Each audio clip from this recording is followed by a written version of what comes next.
Имах поръчка да изработя икона на светица, която е покровителка на котките.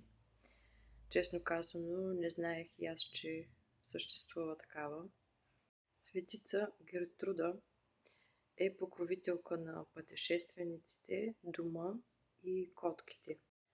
Легендата разказва, че котките са я преследвали навсякъде и са пазили манастира от гризачи и от невидими злини.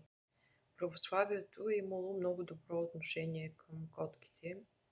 Позволявало им се да влизат в църквата и дори в олтара. Както знае всеки, който някога е държал котка в ръце, има нещо магическо в това мъркане, което разтапя всяка сериозност и превръща дори светостта в усмивка. Бъдете здрави и благословени!